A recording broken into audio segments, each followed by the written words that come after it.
जी नमस्कार, आप लोगों का स्वागत है हमारे यूट्यूब चैनल पर। तो हम लोग कल कुछ सब्जेक्टिव क्वेश्चन देखे हैं बीवीडी मैथ गाइड का, ठीक है। तो आज हम लोग उसी को आगे बढ़ाते हैं।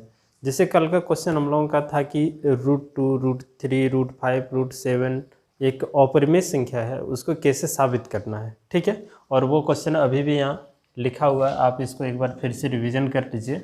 जैसे बताए थे कि बीवीडी गाइड में आप 8 नंबर क्वेश्चन, 28, 29 और ये 47 यानी 47 नंबर क्वेश्चन एक ही टाइप का आपका बनने वाला है, ठीक है।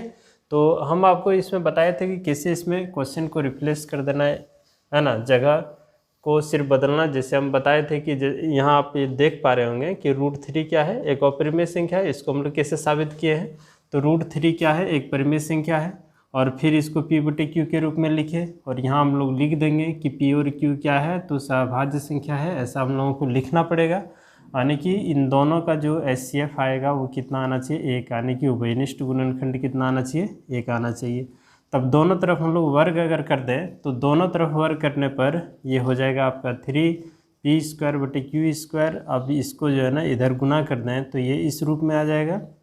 अब इस 3 को इधर कर दें बटे में, देखिए यहाँ आ गया। इसको इक्वेशन नंबर अभी फिलहाल मान लीजिए। और आप यहाँ देख पा रहे होंगे कि 3 P² को विभाजित करता है। 3 किसको विभाजित करता है, P² को। तो 3 जब P² को विभाजित करता है तो 3P को भी विभाजित करेगा, ठीक है। और यहाँ जो P² है इसके स्थान पर कोई एक कांस्टेंट राशि फिर हम लोग क्या करेंगे, मान लेंगे, ठीक है, R के साथ। देखिए तो 3R ले लेते हैं, जहाँ R क्या है, एक पूर्णांक है। और इसको ये जो P का मान इतना आया इस जगह पे पुट कर देंगे तो ये हो जाएगा 3R²। इसका वर्ग करेंगे 9R² बटे 3 और इसको हम लोग यहाँ से कटा देंगे तो आ जाएगा 3R², ठीक है। अब यहाँ इस 3 को इधर कर दें, इस 3 को ये वाला उठा के इधर कर दें तो बटे में हो जाएगा। तो ये देखिए 3 Q² को विभाजित करता है तो 3 Q को भी विभाजित करेगा, ठीक है। यहाँ लिख दिए हैं कि 3 जो है ना Q² को विभाजित करता है तो 3 Q को भी विभाजित करेगा या करता है, आप लिख सकते हैं। अब इसको समीकरण 3 मान लीजिए और ये समीकरण नंबर 2। और यहाँ देख रहे हैं हम लोग कि समीकरण 2 और समीकरण 3 से 3 P और Q दोनों को विभाजित करता है तो P Q का महत्तम समवर्तक कितना हो गया, 3, यानी कि उभयनिष्ठ गुणनखंड कितना हो गया, 3। और हम लोगों के अनुसार उभयनिष्ठ गुणनखंड कितना है, तो 1 है, ठीक है। जब उभयनिष्ठ गुणनखंड 1 है तो हम लोग जो मान रखे हैं वो गलत मान रखे हैं। तो पहले आप लोग गलत मानिए और फिर स्वीकार कीजिए कि नहीं हम लोग जो मान है वो क्या है, गलत है। तो हमारा मानना विरोधाभास है कि √3 एक परिमेय संख्या है। विरोधाभास मतलब उल्टा है, हम लोग उल्टा मान लिए हैं, ठीक है। अतः √3 क्या है, एक परिमेय संख्या, ऐसे ही मानना है। ये सब क्वेश्चन थोड़ा इम्पोर्टेंट है, पूछा जाता है बार बार एग्जाम में, ठीक है। तो आप लोग इसको याद कर लीजिएगा। तो इसमें 2 ही टाइप का क्वेश्चन बनता है। एक सिंगल वाला अगर रहे तो जैसे √3 हो गया, यहाँ √5 हो जाएगा, √7 हो जाएगा। तो ये क्वेश्चन में थोड़ा सा आपको लंबा करके ऐसे लैंग्वेज लिखना पड़ेगा और कुछ नहीं है। जैसे मान लेते हैं कि √7 करेगा तो जहाँ जहाँ 3 नज़र आ रहा है उस जगह पे हम लोग क्या कर देंगे, 7 कर देंगे। बस इतना ही अंतर है और कुछ नहीं। जहाँ 3 नज़र आ रहा है वहाँ करना है कितना, 7 कर देना है, ठीक। ये क्वेश्चन अपने आप बन जाएगा, कुछ नहीं आपको चेंज करना है। 3 के जगह क्या कर देना है, तो 7 कर देना है। यहाँ देखिए यहाँ 7 कर देंगे। अब यहाँ 7 नहीं, यहाँ 7 कर दीजिए, लेकिन यहाँ 7 का स्क्वायर करेंगे ना तो ये कितना हो जाएगा, 49 हो जाएगा। और यहाँ 7 और 7 7 49, ये कट जाएगा तो ये हो जाएगा आपका 7, यानी कि 3 के स्थान पर कितना करना है, तो 7 करना। और इधर भी हम लोग कितना कर देंगे, 7। ये क्वेश्चन आपका बन के तैयार हो गया। अब किताब में कैसे बनाया उन चीज़ों को ध्यान में नहीं रखना है ना। ये शॉर्ट तरीका है और आसान लैंग्वेज में है। आप चाहे 1-2 बार प्रैक्टिस में इसको कर सकते हैं, ठीक है। और ये सब क्वेश्चन पूछा जाता है, ठीक है। तो ये रहा आपका क्वेश्चन कल का, और कल आप लोग वीडियो देखे भी होंगे, इसको कर लीजिए, बहुत ही इम्पोर्टेंट है। और झारखंड बोर्ड वाले भी विद्यार्थी से मैं ये कहना चाहूँगा कि ये क्वेश्चन आप लोगों के लिए भी बहुत इम्पोर्टेंट है, आप लोग भी इसको कीजिए, ठीक है। और आप लोगों का जो भी गाइड आएगा मार्केट में आप हमें कंफर्म कीजिए, ठीक है। तो उन सभी को हम करा के आप लोगों को देंगे। क्लियर है। अब हम लोग बात करते हैं इसी में कुछ आगे क्वेश्चन को लेकर, इसको देख लीजिए एक बार। दूसरा क्वेश्चन, तो हम लोग 20 नंबर क्वेश्चन यहाँ बनाएंगे। जैसे 20 नंबर क्वेश्चन बना देंगे, देखिए यहाँ लिखा हुआ है कि सिद्ध कीजिए कि 3 + 2√5 एक अपरिमेय संख्या है। ठीक है, इसको सिद्ध करेंगे। जैसे कल हम लोग पढ़े थे कि √5 अपरिमेय संख्या है, √3 अपरिमेय संख्या है, उसी तरह से हम लोग यहाँ ये थोड़ा इसमें कम आपको लिखना पड़ेगा। ठीक है, तो 3 + 2√5 एक अपरिमेय संख्या है। जैसे हम आपको 20 नंबर क्वेश्चन करके दिखा दें, उसी तरह से आपका 5 नंबर, 6 नंबर, 9 नंबर, 16 नंबर, है ना, 37 नंबर, 53 नंबर और एक एक्स्ट्रा क्वेश्चन आपको हम दे दिए हैं। इन सब को आप एक ही टाइप से, एक ही तरीक़ा से बना सकते हैं, खाली नंबर को हटा हटा के। ठीक है, तो आइए हम लोग यहाँ बात करते हैं इस क्वेश्चन को। तो देखिए, ये अपरिमेय संख्या है, ये सबको पता है, क्योंकि एक परिमेय संख्या और दूसरा अपरिमेय संख्या अगर जोड़ और घटा में रहे तो अपरिमेय संख्या ही कहलाता है कि नहीं। अगर एक परिमेय संख्या हो, सुनिएगा, एक परिमेय संख्या और दूसरा अगर अपरिमेय संख्या हो तो प्लस या माइनस में तो अपरिमेय ही होता है। ठीक है, ये चीज़ हम लोग बेसिक समझ चुके हैं क्लास में। ठीक है, तो एक परिमेय संख्या हो और दूसरा अपरिमेय संख्या जोड़ और घटा में हो, चाहे गुना और भाग में हो। ठीक है, हम कह सकते हैं यहाँ गुना और भाग में भी कह सकते हैं। जैसे ये गुना है ना, गुना में है, और देखिए ये भाग में है, फिर भी वो क्या होता है, अपरिमेय संख्या होता है। ये चीज़ हम लोग जानते हैं। ठीक है, लेकिन फिर भी हमें गलत मान के और फिर उसको स्वीकार करना होगा कि हम लोग जो है गलत मान लिए हैं, और इस तरह से हम इसको क्या करेंगे, सिद्ध करेंगे। ठीक है, तो यहाँ देखिए, ये अपरिमेय संख्या ये हम लोगों को पहले से ही पता है, तो फिर भी हम लोगों को यहाँ मानना पड़ेगा। ठीक है, तो हल करते हैं हम लोग।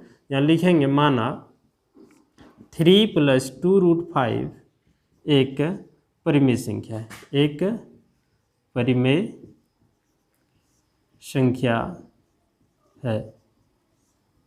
ठीक है, ऐसा हम लोग क्या किए, मान लिए। क्लियर है, जो कि ये परिमेय संख्या है नहीं, आपको ज़बरदस्ती मानना होगा कि ये परिमेय संख्या है। जब ये परिमेय संख्या है तो इसको हम लोग P/Q के रूप में लिख सकते हैं ना। जब परिमेय संख्या है तो P/Q के रूप में लिख सकते हैं, जहाँ P और Q सह अभाज्य संख्या, सभाज्य संख्या है ना। और लिख दीजिए यहाँ कि Q≠0 भी है। क्लियर है। अब ये इसको इतना लिख दिया, इस 3 को इस पार कर दीजिए, यानी कि जितना परिमेय संख्या है उसको एक साइड कर देते हैं। तो P/Q -3, ये प्लस में इधर आएगा माइनस में, और ये √5 इस 2 को इधर लिख कर दें तो 1/2 P/Q -3, इस तरह से हो गया। ठीक है, अब यहाँ आप देख सकते हैं कि इसमें कहीं रूट वाला बात नहीं है, और जहाँ रूट वाला बात नहीं होता है, ये सभी पूर्णांक संख्या है। ये सभी कौन सी संख्या है, पूर्णांक संख्या है, और इसमें कहीं रूट का बात नहीं है, रूट का बात कहीं पूरे में नहीं है। इसका मतलब ये कौन सी संख्या है, परिमेय संख्या है, और इसमें रूट वाला बात है ना, तो ये अपरिमेय संख्या है। क्लियर हो गया। और पीछे भी हम लोग बना चुके हैं कि ये कौन सी संख्या है, अपरिमेय संख्या है। यहाँ तक क्लियर है। लेकिन फिर भी ये दोनों क्या है, आपस में बराबर है। अगर ये दोनों आपस में बराबर है, अगर ये आम है तो ये भी आम होगा, क्योंकि दोनों बराबर है। लेकिन ऐसा नहीं है, ये अगर आम है तो ये कोई और ही चीज़ है। ठीक है, क्योंकि इससे ये मेल नहीं खाता है, इसका प्रॉपर्टी और इसका दोनों का अलग है। ठीक है, तो हम लोग, ये तो गलत है, लेकिन ये बराबर क्या कह रहा है कि दोनों आपस में क्या है, बराबर है। ठीक है, तो बराबर है तो यहाँ आप लिखिए, क्या लिखेंगे, लिख देंगे कि चूँकि 1/2 P/Q -3 है ना, एक परिमेय संख्या है, एक परिमेय संख्या है ना, परिमेय संख्या है। क्लियर है। जब ये एक परिमेय संख्या है तो √5 भी एक परिमेय संख्या होना चाहिए। क्या है, तो लिख दीजिए कि क्योंकि, है ना, ऐसा लिख देंगे कि क्योंकि √5 और 1/2 p/q -3 दोनों क्या है, तो समान है। समान मतलब बराबर है, ठीक है ना। जब ये और ये बराबर है तो आपको मानना पड़ेगा कि ये अगर परिमेय है तो ये भी कौन सी संख्या होना चाहिए, परिमेय संख्या है। लेकिन ये परिमेय संख्या है नहीं है, हम लोग सिद्ध कर चुके हैं कि ये अपरिमेय संख्या है। तो यहाँ लिखिए लेकिन √5 एक अपरिमेय संख्या है। अपरिमेय संख्या है। जब अपरिमेय संख्या है तो हम लोग जो माने हैं वो गलत माने हैं। अतः हमारा, ठीक है, अतः हमारा मानना क्या है, गलत है ना, गलत या विरोधाभास है कि, क्या विरोधाभास है कि 3 + 2√5 एक परिमेय संख्या है, एक परिमेय संख्या है ना। 3 + 2√5 एक परिमेय संख्या, यही हम लोग माने हैं। अतः 3 + 2√5 एक अपरिमेय संख्या है, अपरिमेय संख्या है। यही आपको प्रूव करना था, ठीक है। तो ये सब क्वेश्चन बहुत ही इम्पोर्टेंट होता है, पूछ देता है एग्जाम में, ठीक है। 2 नंबर में पूछ देगा, झारखंड में 3 नंबर में पूछ देता है। तो ये क्वेश्चन इस टाइप से आपको बनाना है, जैसे हम 20 नंबर करके दिखाए, बाकी यहाँ जितने क्वेश्चन लिखे हैं सब इसी टाइप से बनेगा। चलिए हम आपको कर करके दिखाते हैं, किसी को यहाँ तक दिक्कत तो नहीं होनी चाहिए, ठीक है। तो सिंपल सी बात है कि इसमें जब भी इस तरह का क्वेश्चन प्लस या माइनस में मिले तो आपको इसमें काम क्या करना है। देखिए, लैंग्वेज आप याद कर लीजिए, है ना। ज़्यादा अगर आपको प्रॉब्लम करे तो आप इसको याद कर लीजिए। इसमें आपको एक ही काम करना है कि जितना परिमेय संख्या है उसको एक साइड कर दो और जो अपरिमेय संख्या है उसको एक साइड रख दो। अब इसमें हम लोग देख रहे हैं कि कहीं रूट वगैरह नहीं है। जब रूट नहीं है तो ये निश्चित हो गया ना कि ये परिमेय संख्या है, और इसमें रूट है तो ये अपरिमेय संख्या है, ठीक है। लेकिन ये दोनों बराबर है तो आपको यहाँ लिख के दिखा देना होगा कि ये परिमेय संख्या है तो √5 भी परिमेय संख्या होना चाहिए। लेकिन क्योंकि √5 और 1/2 p/q -3 दोनों समान है, दोनों अगर बराबर है तो ये दोनों अगर बराबर है, अगर हम इसको परिमेय कहेंगे तो इसको भी परिमेय संख्या ही आपको कहना पड़ेगा। दूसरी बात, हम लोग यहाँ लिख दिए ये बात को, लेकिन √5 एक अपरिमेय संख्या है। और यहाँ आप लिख सकते हैं कि हम लोग परिमेय उधर 1.1 या जो भी परिमेय है उसमें हम लोग इसको सिद्ध कर चुके हैं, ठीक है।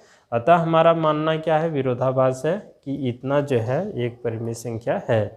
हम लोग जो मान रखे हैं ये गलत मान रखे हैं, फिर आप स्वीकार कीजिए कि अतः इतना जो है एक अपरिमेय संख्या है। क्लियर बात हो गया। तो ऐसे ही आपको काम करना है।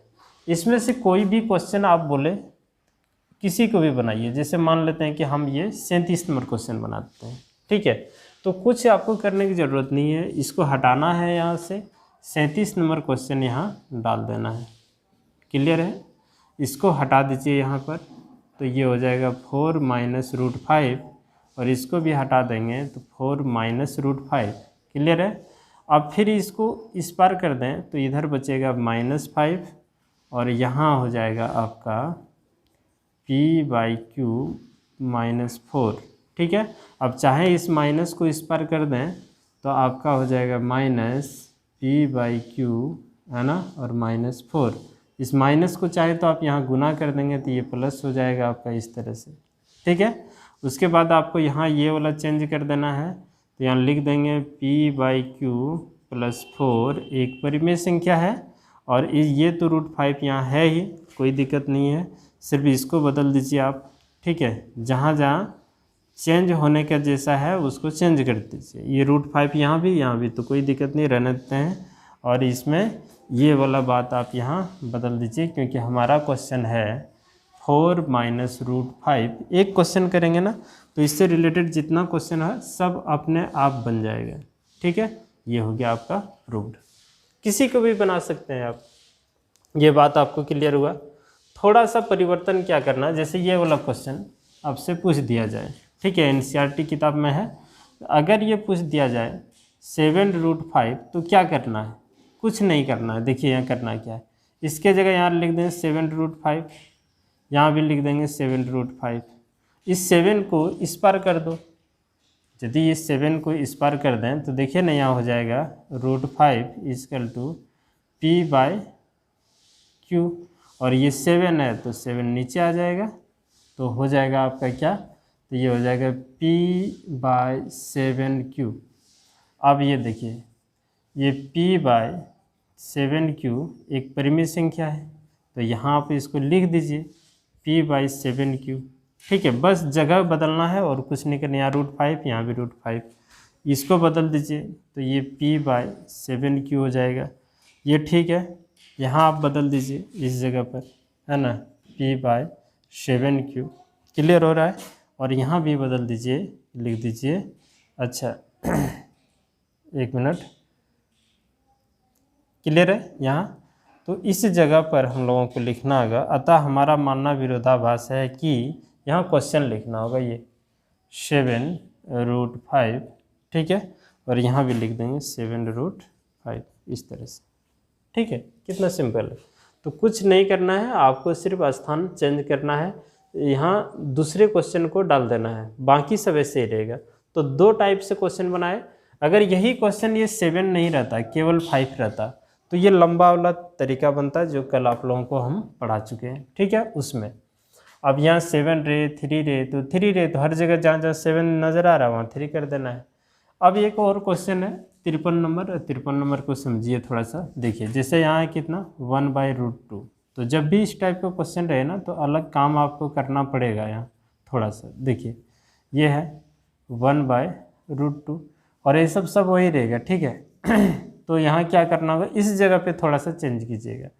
तो जब भी नीचे में √2 आ जाए ना, ध्यान दीजिएगा कि जब भी नीचे में √2 आ जाए तो हर का परिमेयकरण कर दीजिएगा। आप लोग 9th में पढ़े होंगे, हर का परिमेयकरण कर देंगे। तो हर का परिमेयकरण कैसे होता है, यहाँ देखिए नीचे में जो रूट वाला रहेगा ना उसी से ऊपर नीचे गुना कर देना है, ठीक है। क्वेश्चन बन गया।